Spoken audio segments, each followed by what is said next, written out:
Welcome, and thank you for joining us today on the Leadership Café, where we talk to extraordinary people leading remarkable businesses. I'm your host, Richard Citron. My co-host, Michael Couch, is unavailable today. He may join us later, but if not, I'll be carrying the ball for the sake of our discussion today. And we're so excited to have you join us, and it's a great opportunity for us to meet amazing leaders as we have been doing here on the Leadership Café. And today we're very excited to welcome our very special guest, Dr. Tuesday Stanley.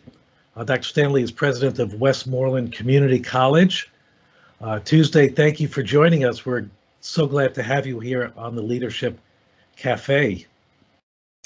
Thank you for having me. I'm immensely honored to be a part of this Leadership Café. You know, before we go on, I should make sure that I thank our sponsor, Vaco, who are a global talent search company. We appreciate their support of the Leadership Café, and you always want to make sure you put your sponsors right at the top of the show. So thank you for letting me remember to add them in.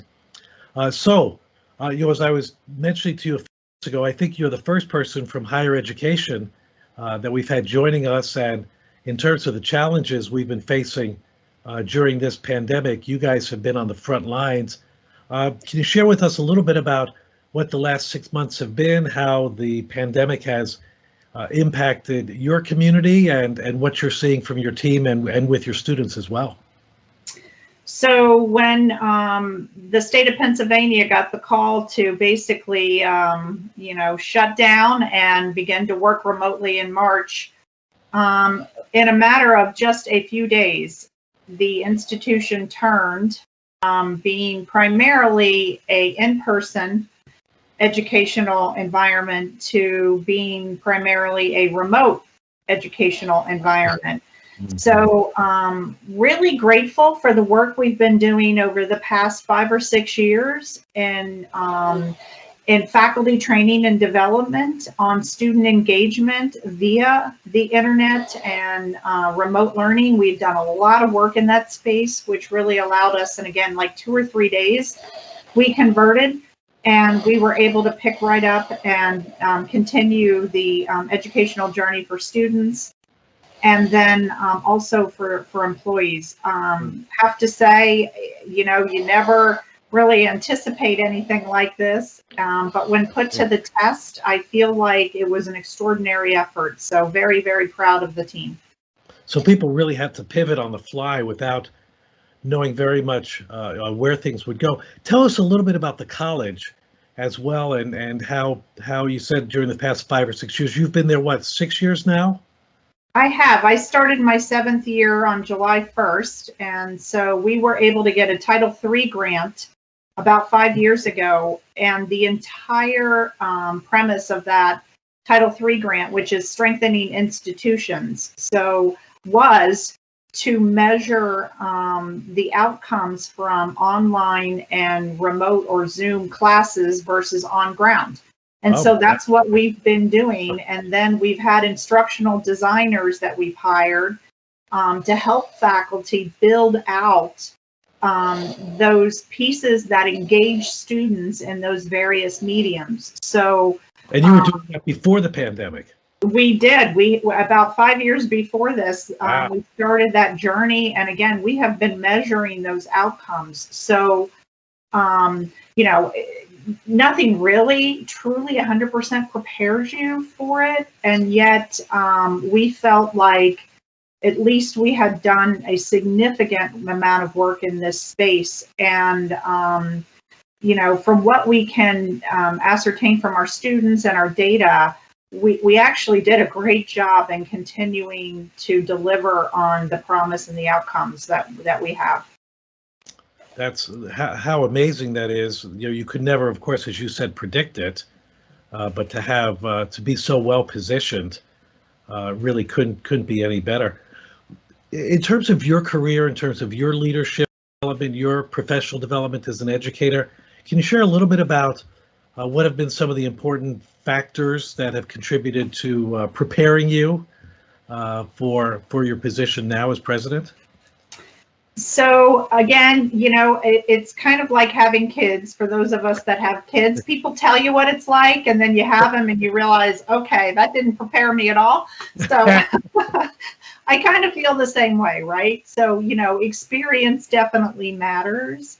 Right. And being able to have major projects and initiatives move forward for the betterment of students and the employees definitely matters. Mm-hmm. And yet, when you become a president, you realize that you have more to learn than what you have learned in the past.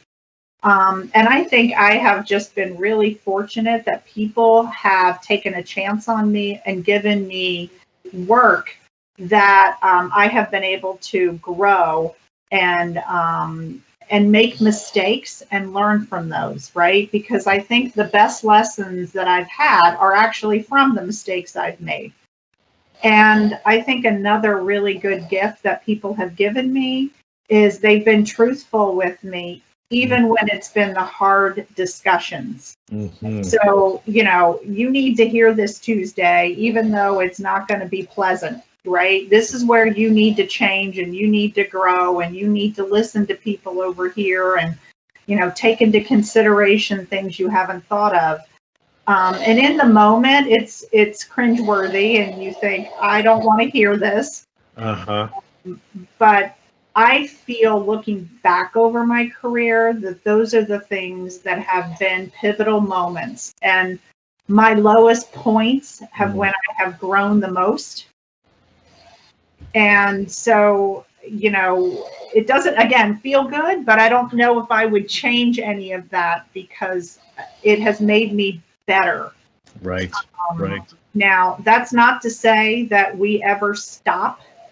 So every day, I try to be better and to learn and to listen to even people who you think you have nothing in common with. There's always some nugget in there that can make you better and make the institution better. So that's kind of been my journey, and that's what I'm hoping to do moving forward. Well, those are such fantastic tips. The notion of diversity of experiences, so getting as many different kinds of experiences as you can, not only learning from situations, but also applying what you've learned in those situations. And then, having people really, I think, who care about you enough is a way that I might say it, Tuesday, people who care about you enough that they're giving you honest feedback. And then you're being able to take that feedback without getting defensive, which is so hard. How do you do that? How do you not? I mean, you gulp. We have, Mike and I have an expression we've been using lately, assume positive intention, which is that you believe that people are saying things from a genuine place of wanting to be helpful, but sometimes hearing that truth can be challenging. So I agree. And not everybody does come from that caring spot, right? So that's something else I've had to learn, is that sometimes you give it back to the person, meaning you don't pick it up to begin with, right? Mm-hmm. They want to lay things at your feet. And the challenge is knowing what to pick up and to hear and to grow from, and knowing what to leave because it wasn't yours to begin with. Right. Don't pick it up if it's not yours. Yeah. Your comment about not knowing what you knew as before you went to the president. My wife has an expression that she attributed to John Kennedy, but I could never find it for John Kennedy, which was, I used to think being president was a powerful position until I became president. She applied it to parenting, which is the same thing. I used to think being a parent was a powerful position until I became a parent. So we have these images of these roles, and when we get there, they're not at all like we expect or might anticipate them to be. Yeah, I have someone who just joined the cabinet, so his first leadership, senior leadership role, and he's been reflecting over the past several months with me that his idea of how decisions were made at cabinet is not at all how it's made. Uh-huh. He assumed that I just made all the decisions, and yeah, interesting for him to realize, that you don't. And that surrounding yourself with people who are different than you that contribute to the things that you think about, before moving forward with anything is really, really helpful. Absolutely. What a great learning that is. You'd think people would have that perspective, but if you're not there, you wouldn't necessarily know about it. So, college students are an interesting group these days. One of the issues that we've been seeing in our country over the past 6 months, as well as the pandemic, are around issues like racial equity and justice. How has the college been addressing these kinds of issues and concerns on the part of students, and what are you seeing among young people in terms of how they're thinking about this, and how do you address that from a leadership perspective? So, in these times, it feels like there's no right decision. You do the best you can with the data that you have in the moment. And so what we try to do is talk to all of our constituents and gather feedback from all of our constituents. And in the end, try to make decisions that are backed with data, but also listen to your gut. Anytime I've ever ignored my gut, I have regretted it. And so, that's kind of where we have tried to situate ourselves. And then we communicate to the point where we probably feel like, or at least sometimes I think, how could I possibly communicate about this anymore? However, just because that's my life, it's not somebody else's core life. And so by trying to explain the factors that go into our decisions and, perhaps, thank you for sharing everything that you've shared with us. And here's, what we've considered. I'm hopeful that at least the students and others realize that, they play an important role in this. And even if what we didn't line up with exactly what they would have wanted, we are trying to do what we believe is best in the moment with the data we have. Right. Well, I see Michael has joined us. Michael, welcome. Hi, Dr. Tuesday Stanley. How are you? I'm good. It's great to see you. Great to see you as well.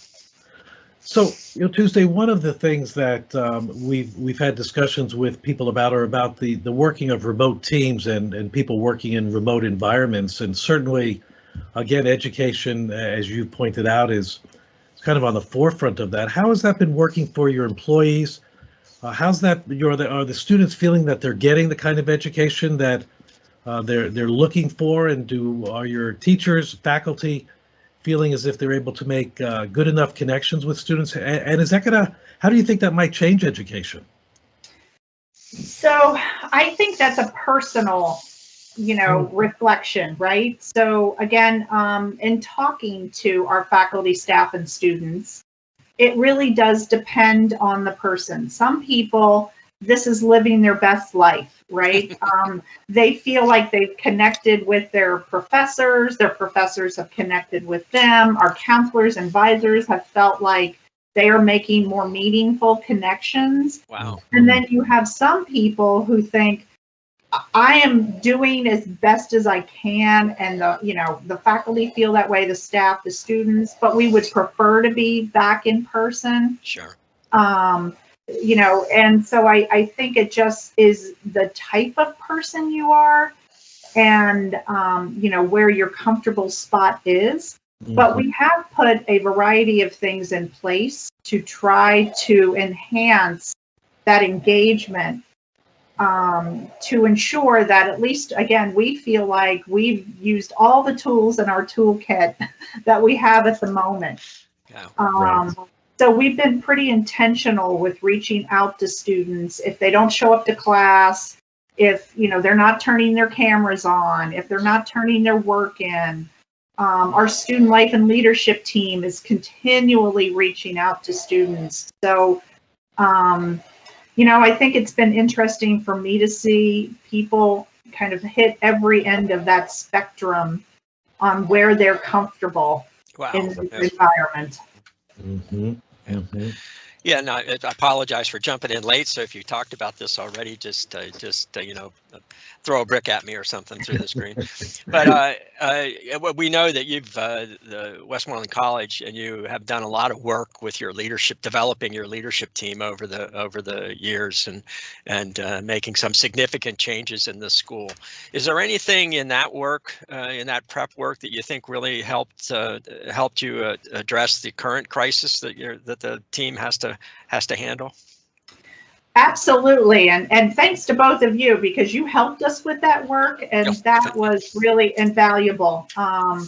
And one of the decisions, or one of the data points that went into us primarily being remote for the fall, was the fact that we wanted to be forward focused. And I did not want to just deal with COVID all day.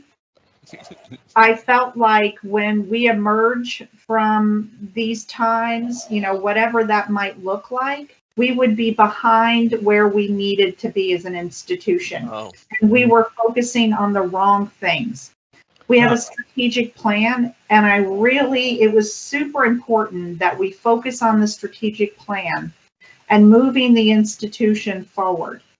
And so I feel like we spend some time on COVID, but a majority of our time has continued to be on strategic items that really place us in a position to not miss a step now or in the future. And that has really been because of you guys really helping us see that that strategic momentum and setting those goals and priorities for everybody on the leadership team. So yes, I do feel like that. And I will also say that whenever you are faced with an external crisis, it truly shows the level of leadership that you have.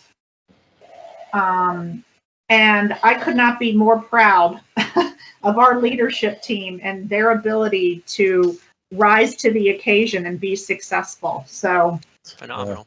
That's fantastic. Well, it speaks to the fact that easy and appropriate in many ways to be distracted by COVID because it's transformed so many things.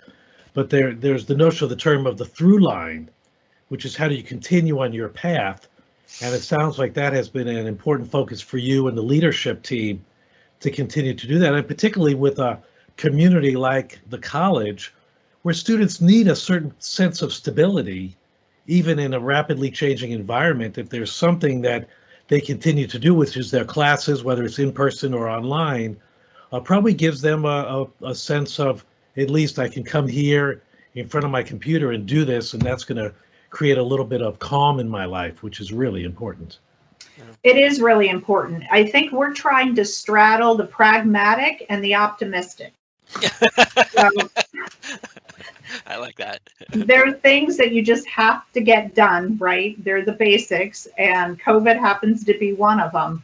But we're incredibly optimistic that we do have a path forward that looks great for the college. And also to try to instill that kind of motivation in students and our employees is important. And I have always said that we should never ask more of others and our students than we ask of ourselves.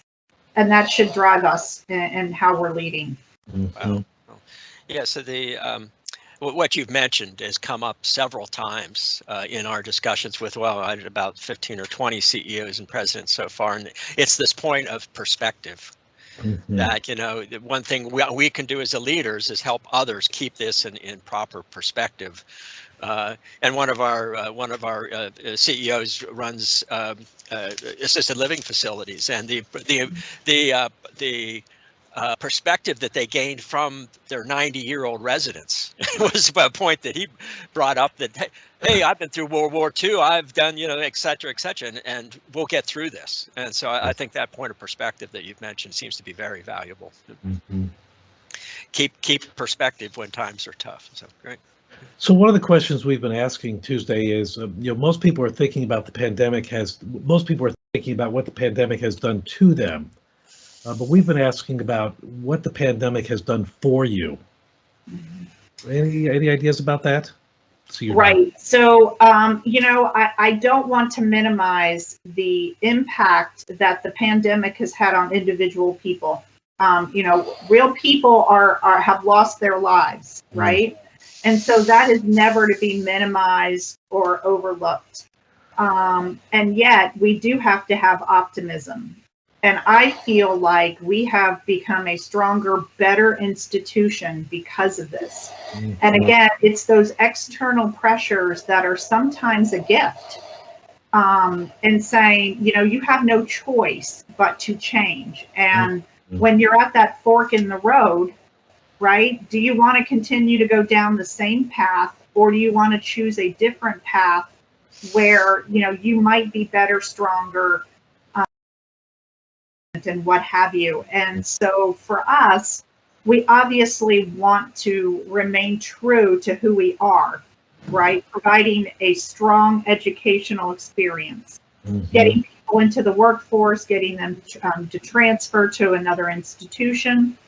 And yet, there is a whole other path for us that we're paving, which I think makes us stronger. And again, this has really shown us what we're capable of doing and where we are good leaders and good stewards and good people, frankly, that care about other people.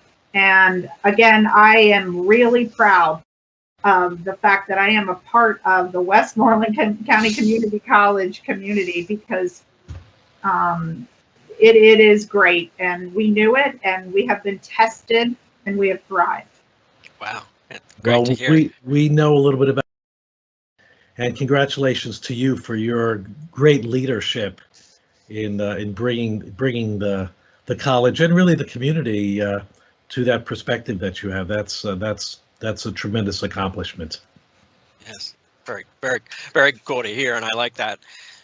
We've really found out what you're capable of doing, and it was probably more than what the folks thought we could do. Is that possible? Yes, it is possible. Yeah. And I think people are proud of that, and they should be. Yes. And so, it's incumbent upon me to make sure that I point that out and congratulate them. Yes. Because that is no small feat that many people have undertaken. And I'm also just super proud that they have kept students at the forefront of what they're doing.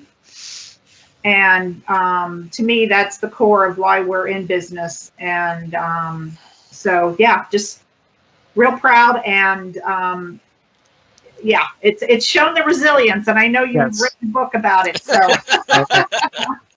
Well, we're seeing it everywhere, which is, that's what's been so edifying about having these discussions is at tough times. There's terrible things occurring, but wow, good leaders and good organizations are making a difference, and that's what I look forward to these discussions because I feel better, So, and particularly with knowing the history of Westmoreland Community College and seeing where you are now. Is very, very exciting, very satisfying to hear about too. So well, we wanted to thank you, of course, for taking the time to talk with us and to catch up. We also want to make sure that we thank our sponsor Vaco for helping making this the cafe an important place to be able to have great conversations with great people. These podcasts will be posted on all of our websites, so Richard's website and my website and Vaco's website, vaco.com, and they'll be published or posted, I should say, is the proper word, every Thursday on those sites, as well as available on LinkedIn, Spotify, and Pocket Casts. And so we look forward for the continued discussion here. So for all of us at the Leadership Cafe, again, thanks to Dr. Tuesday Stanley for being part of here, and thanks for joining in. I'm Michael Couch. And I'm Richard Citrin, and we look forward to connecting with you on the next Leadership Cafe.